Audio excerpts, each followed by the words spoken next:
tao na matagal na po niya kung gustong kausapin para sa isang paglalahad ng kanyang nalalaman tungkol po sa ating iniimbestiga sa committee ito. Sabi ko, madali ba yan kasi mayroon kaming session, mag-uumpisa yun ng alas 3. Sandali lang ito, sabi niya, kasi nandito lang naman kami rito sa may Golden China. Ito pong restaurant malapit sa atin. Mga 5 minuto lang po siguro mararating natin. So ako po nagparaya at pinuntahan ko kung sino yung sinasabi niyang tao. Kasi po meron na raw po siyang draft na salaysay na kung gusto ko raw pong makita. So Mr. Chair, ako po ay nagpaunlak para makita kung talagang meron ngang ganung tao at meron nga siyang gustong isalaysay. Nakita ko po yung tao at pinabasa niya po sa akin yung isang salaysay na nakaporma na po. Binasa ko po. Yung pong salaysay na yun ay nagsasabi ng kanyang pagkalungkot at siguro pagkabahala, sabi niya, na bakit nangyayari sa ating bansa ito. At nalulungkot siya, Mr. Chair, sapagkat meron siyang partisipasyon doon eh. At nung makita ko ang kabuuan ng kanyang salaysay, meron po siyang personal na kaalaman para i-connecta si Representative Saldico kay former Speaker Martin Romualdez. Sabi ko, hindi ako pwedeng magtagal, nabasa ko na ito, hahabol ako sa aming session alas 3. Pero kung talagang ikaw ay voluntaryo mong gustong gawin yan sang-ayon sa iyong nilalahad dito, di sige, i-finalize mo yan. At gusto ko, ipanotaryo mo sapagkat hindi po pwedeng hindi notaryado yan. At kung buo ang loob mo at talagang yan ay matagal mo nang iniisip, pumunta ka ako bukas ng umaga sapagkat meron kaming pagdinig. Mr. Chair, nandito po yung tao at hawak ko po yung ilang piraso ng kanyang sinumpaang salaysay. Kung po pwede po sana natin siyang tawagin ngayon para ngayon siya po ang mismong maglahad ng kanyang salaysay sa ating gitna. Okay, you may call him.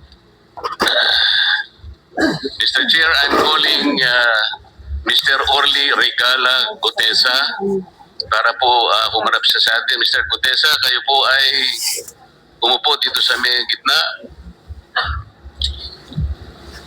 Pagibigyan mo na po si Mr. Chair. Bigyan mo si Chair. Mr. President, bigyan mo si Mr. President.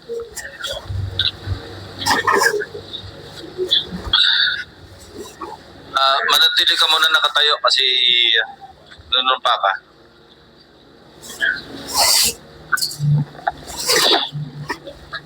Okay, raise your right hand. Yeah. Do you swear or affirm to tell the truth, the whole truth, and nothing but the truth in this proceeding? Salamat.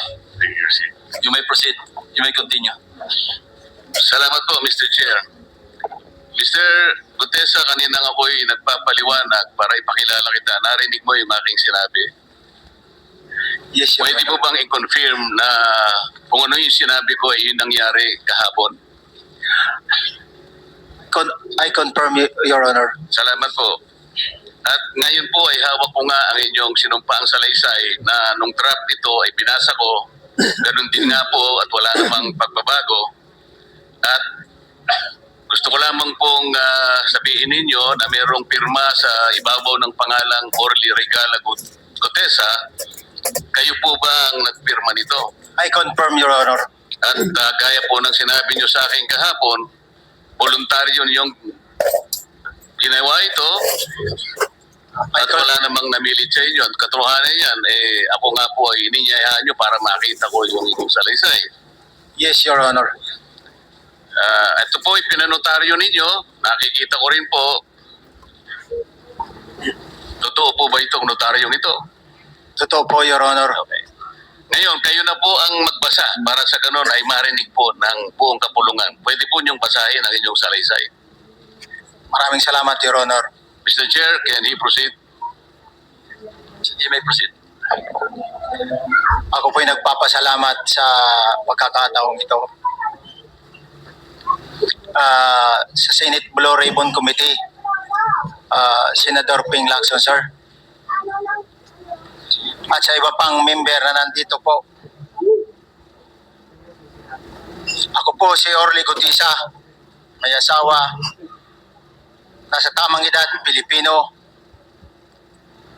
Makatapos makapanumpa na ngayon sa umiiral na batas ay nagsasaad at naglalahad ng gaya ng mga sumusunod. Ako po ay lumabas upang magsalita sa isyu na ito. Bilang isang dating sundalo, inaalay ko ang aking buhay para sa ating bansa. Sa pagkakataong ito, nagdesisyon akong magsalita at maglabas dahil ayokong maging masama ang kinabukasan ng aking mga anak, apo ko sa darating na panahon. Ayoko pong naririnig ko at napapanood ko sa pagdinig ng Blue Ribbon Committee at ngayon ko po napagdugtong-dugtong yung naging partisipasyon ko po sa anomalya at korupsyon na ginawa at lumalabas sa hearing na ito. Yung palang pera na binubuhat namin at dinideliver mula sa masamang gawain na nagdulot ng baha na ikinamatay ng tao at imbis na gamitin ang pera sa edukasyon, medikal at programa na mapunta lamang pala sa bulsa ng mga politiko. Mabigat po sa akin magsalita dahil may pamilya ko. 4 ang anak ko, nag-aaral pa. May asawa ako at nangangalaga sa aking mga anak at marami akong kasama sa operasyon na may kinalaman sa ibabahagi ko sa inyo. Nagtatrabaho lang po kami ng mga kasama kong sundalo sa Philippine Marines. Huwag sana isipin na aking mga kasama na nagtatraidor ako. Ako sa aming trabaho at pinagsamahan dahil pari-parehas kaming may pamilya at gusto lang naman naming ayusin ang kinabukasan ng bawat isa. Wala akong iniisip na kapahamakan para sa kanila pagkos ang gusto ko lang maayos ang kinabukasan ng bayan at lahat kami. Noong December 5, 2004, na-hire ako bilang security consultant sa Ako Bicol Party List or AKB kay Congressman Saldico. At nasimulan ang duty ko kay Congressman Saldico. Bawat umaga, nagre-report ako sa BGC sa Horizon, sa Bonifacio Global City, kung saan nakatira si Kong Saldico. Tuwing may duty at detailed ako sa basura, it means itong basura, ito yung box ng pera na pinag-uusapan natin sa kasalukuyan. Mr. Gutesa, mag-stick ka lang sa binabasa mo. Huwag ka nang nag-a-adlib. Kung ano yung nandito, basahin mo lang. Yes, Your Honor. Tuwing may duty detail ako sa basura, pumupunta kami sa 28 Ladybug Corner, Dragonfly, Valle Verde 6, Pasig City. Tagabuhat lang ako ng malita ng basura. Ang ibig sabihin ng basura ay malita na may lamang pera. Ang bawat malita ay may lamang humigit kumulang 48 million pesos.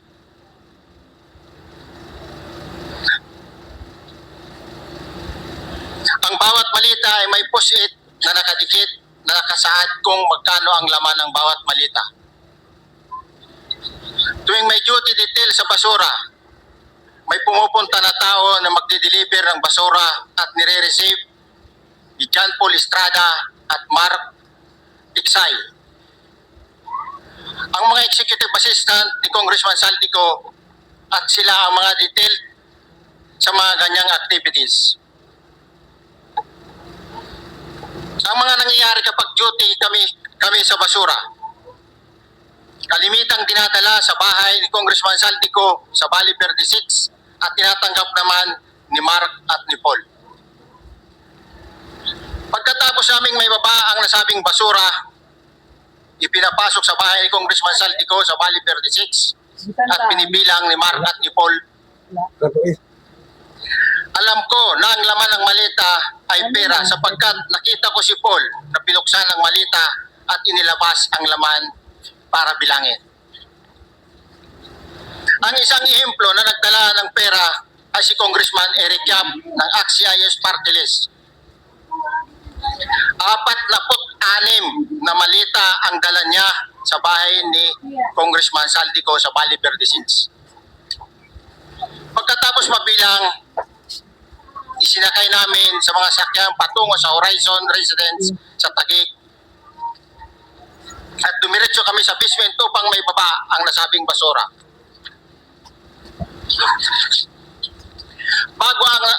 Bago ibaba ang nasabing basura, ito, Merong napuputol sa binabasa mo eh. Huwag kang magmadali. Huwag kang magmadali. putol na, Ulitin mo yung paragraph 20. makita na putol na siya. Ano pa?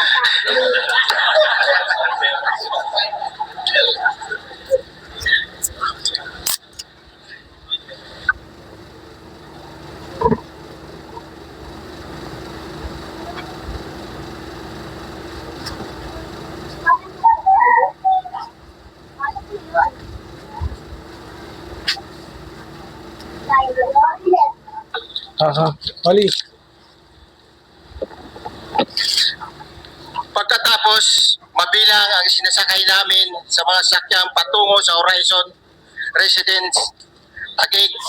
Pagdating sa Horizon Residence, dumidiretso kami sa basement upang may baba ang nasabing basura at dalhin sa unit ni Congressman Saldico sa 56th floor sa nasabing lugar kung saan siya nakatira. Bago ibaba ang nasabing basura, ito ay bawas na. Halimbawa, nag-akyat kami ng 46 na malita. Ibababa lamang namin ay 35 malita para i-deliver sa bahay ni House Speaker Martin Romualdez sa 42 Mackinley Street, Taguig. Ang labing isang malita ay naiwan sa taas ng 56th floor sa Horizon Residence. Humigit kumulang 3 beses ako mismo ang nag-deliver ng basura sa bahay ni Congressman Saldico sa Horizon Residence at sa mga bahay ni Speaker Romualdez sa 42 Mackenzie Street, Taguig. Mas maraming pagkakataon na nagde-deliver kami ng basura sa bahay ni Speaker Romualdez at sa bahay ni Congressman Saldico dahil iba-iba kaming mga nakadetailed na close-in, backup at advance party na nagkakaroon ng rotation. Sa huli, ako po ay nagnanais na mapasailalim sa Witness Protection Program dahil alam ko po nanganganib ang buhay ko at ang aking pamilya sa ginawa kong paglalahad na ito. Sa katotohanan na ang lahat ay nilagdaan ko, ang salaysay na ito ay kusang loob at walang anumang pamimilit at bunsod lamang na hangarin matulungan ang ating bansa. Ito po ay nilagdaan ko, Your Honor. Thank you, Orly. Before you proceed, meron lang ako papakitang litrato sa iyo. No? I-confirm mo, kasama na rin si Bryce, kung yan ba si Paul na binabagit mo. I confirm, Your Honor. Yun nga po, Your Honor. Siya po. Okay, so, yeah, for the record, andito po yung litrato nung binabagit na si Paul. Ulit, ito.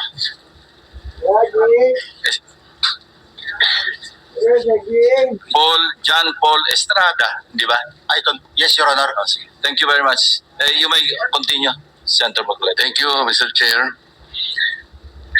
Mr. Gutesa, dito sa iyong paglalahad ay gumawa ka ng isang paghalimbawa inihalimbawa mo si Congressman Eric Yap, ngunit isang tagpo lang yun eh. Ikaw ay na-hire ni Representative Saldico, sabi mo rito ay December 5, 2024 pa. Yes, Your Honor. Sa pagkakaalam mo, mga ilang beses kayong gumagawa ng bagay na ito. Ibig sabihin, yung pagdi-deliver ng pera, sa natatandaan mo, gaano kadalas ang pagdi-deliver? Kasi ang ginawa mo kanina ay isang example lang. Pwede mo bang ipaliwanag? Your Honor, minsan kasi pag-duty kami na ang actual ko na delivers talaga sa bahay ni Congressman Romualdez is 3. Tapos pag may duty kami, nagkakaroon ng detail. Minsan namomonitor ko doon sa group chat namin, may basura tayo deliver. Minsan namomonitor ko siya is 3 times a week ang delivery doon sa Forbes, sa bahay ni Kung Romualdez. Yung pera minsan nanggagaling lang doon sa horizon sa taas, ibinababa. Tapos may detail lang na tao, namomonitor ko naman sa GC namin. Kaya nalalaman ko yung movement ng tropa, kung ano yung sinasabing basuran delivery. Your So Honor. yung delivery o yung movement ng tropa nagaganap average 3 times a week. 3 times a week, Your Honor. Nagsimula noong December 2024, Yes, Your Honor. hanggang ngayon ba ay naglilingkod ka pa kay Representative Saldico? Sa kasalukuyan po ay nag-resign po ako noong August 5, itong taon po na ito. So, maliwanag ba ang ibig mong sabihin para sa kapulungan ito ay nag-a-average ng 3 beses sa loob ng isang linggo ang pagdi-deliver ng pera kay Representative Saldico at tuloy-tuloy naman doon sa bahay ni former Speaker Martin Romualdez sa ganong rate, ganong beses, 3 beses sa loob ng isang linggo. Yes, Your Honor. Magmula December 2024 hanggang ikaw ay mag-resign noong August 2025, this year. Yes, Your Honor. Mr. Chair, Senator Marcolita. Short Yes, interjection. with the permission of Senator Marcoleta. Thank you, You may Mr. Chair. May maibigay ka ba na pangalan? Kasi ang sinasabi mo lang ngayon, as far as you're concerned, during ikaw ay nagdo-duty, nagro-rotation basis yung duty. So pag wala ka, absent ka, iba ang nagdo-duty, iba rin ang nagtatanggap sa pera at nagdi-deliver. Am I correct? Senator De La Rosa, may I just remind you na isang follow-up. Pero kung gusto mo ituloy at pahig si Senator Marcoleta, naka-charge sa oras niya yung mga susunod na tanong. Okay? Oh, okay lang. Okay lang. Sige boss, Meron nahirap lang pa naman naman ako sa iyo. Go ahead. Meron ka pa namang 4 na minuto pa mahigit dyan. Yes, sir. So, sige. Very quick lang. So, pag hindi ka duty, may ibang nag-deliver ng pera kay Saldico at kay Speaker Romualdez. Pag nangyayari yan, sir, pag hindi ako duty, may makadetail talaga sa basura na yan. Pero ang authorized lang na mag-deliver at mag-receive niyan is yung 2 tao na binanggit ko, which is John Paul Estrada and Mark Tiksay. Okay. Thank you, Mr. Chair. Thank you, Senator Marcolita. Mr. Agutesa, sa panig ng pagdi-deliver sa bahay ni former Speaker Martin Romualdez, sinong tao ang nagre-receive? Sa mga ganon, sir, ang may contact, Your Honor, is yung si Paul at si Mark lang ang may contact doon sa receiver. So pagdating doon, nakabukas na yung gate doon sa Forbes, pumapasok na lang kami. Then pag nabuhat na namin yung mga malita na ibaba na, so lalabas na kami. Wala na kaming basta may deliver lang namin yung mga basura doon sa bahay, wala na kaming noon, Your Honor. Alin-aling bahay Yung ang 42. pinagdi-deliveran mo sa panig ni former Speaker Martin Romualdez? Yes, Your Honor, yung 42, yung dito sa may Forbes Park. Yun lang? Wala nang iba? Mayroon pa yung bagong nakaraan doon sa 19 Nara, yung dating bahay ni Michael Yang. Sa pagkakatanda mo, mayroon pang ibang lugar na kung saan nagdi-deliver kayo?